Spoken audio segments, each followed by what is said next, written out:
What's good, guys? Today we'll be looking at the PvP kits in Deepwoken. We'll start off with the Gank Kit, how you obtain them, and what pips you need. Then we'll go over to the OneV1 Kit, how they fare against real builds, and what equipment you need to make them.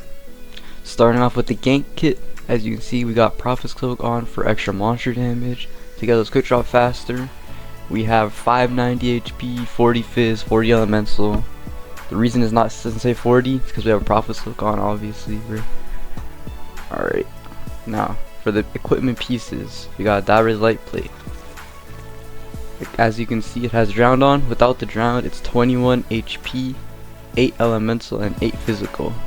And you see how the pips are made.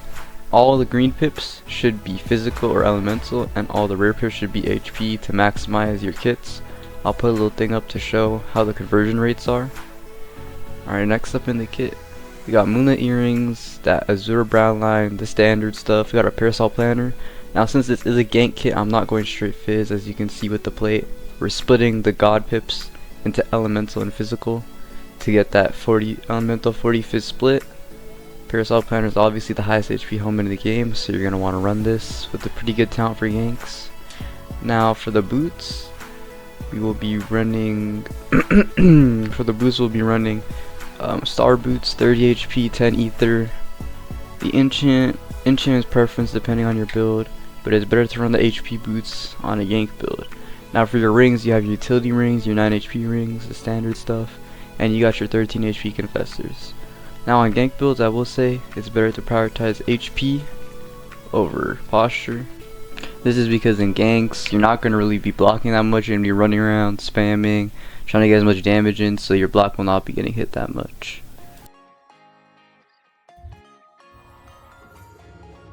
Sad, bro.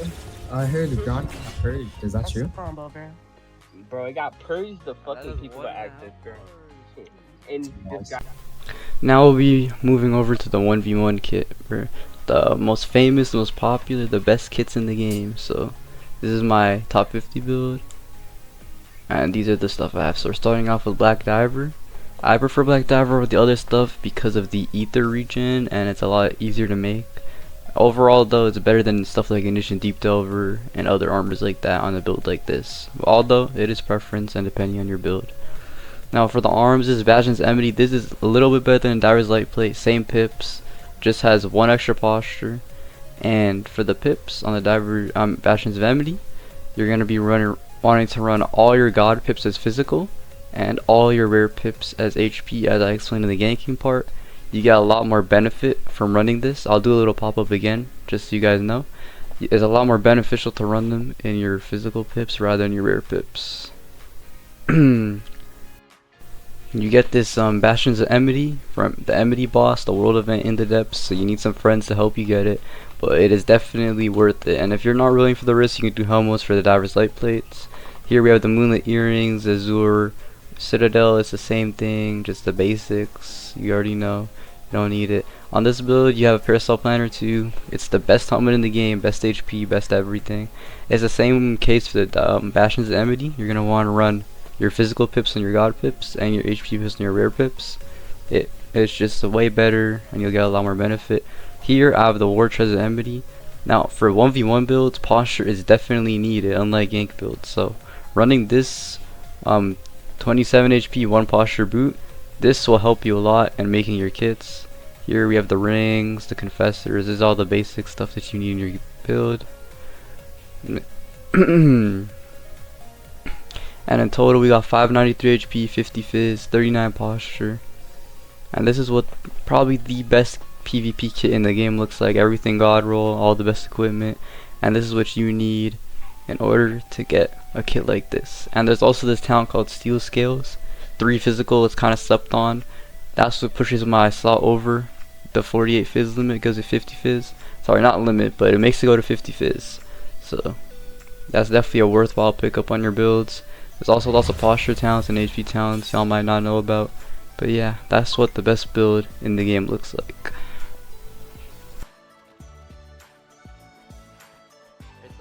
I'm on the block. Inside posture, like show me things. Alright, you see that? 40 and 1 damage. Okay, now hit me 4 Bro, I times. could really just get on my high board, Hit bro. me 4 times. Oh my god, he's a save. He can't. Like, he has to do something special. That's 4. Okay, so 4 on 1s is 13%. So let's do some mathematical calculations. That's 3% in M1? Is it? Yeah, that's around 3% in M1. Ooh. 2, Ooh. 3, Ooh, 4. that's some fat damage. Alright, so 4 M1s that do 70 damage in the bar. So the reason you want to run God Pips as your resistances instead of your rare pips is mainly because your rare pips, when you get HP on them, they give you 4 HP. And when you get an HP pip on a God Pip, it only gives you 5 HP. So that is a 1 HP difference, making it so it's like it's not that worth it to run your God Pips as HP. And then for resistances, it's different. A rare physical pip gives you 2 physical, meanwhile a God Pip physical will give you 4. So that's double what you'd get, which is why it's better to run the God Pip for resistances. Now I don't know why the game is like that, but that's how you get your good kits. That's how you get your God Roll, Bastions of Enmity, and your Parasol Planners, bro. Okay, so now we'll be going over the individual pieces of the kit and exactly what they are. So first off, starting with the helmet, you got a Parasol Planner. You want every single rare pip, I believe it's 4 rare pips, all of them HP, and you want your 2 legendary pips to be physical to get the max benefit. Now, if some of y'all want, you can run a rare pip as physical to get a higher physical. That is preference though. Now for your Bastions of Enmity, what you're going to want to run is 21 HP, 16 physical, which is 4 rare pips of HP and 2 is it? No, my bad. It's 2 rare pips for HP and 4 physical pips for physical that are God. And that will end up giving you 21 HP, 16 fizz. Same with the Parasol, you can run a rare pip as physical if you like. And for the other pieces of equipment, just 9-1 rings, your utility rings. I do recommend War Chest of Enmity because you do need to reach 40 posture, 13 HP, Confessor's Charm, and that's all you need. Thanks for watching.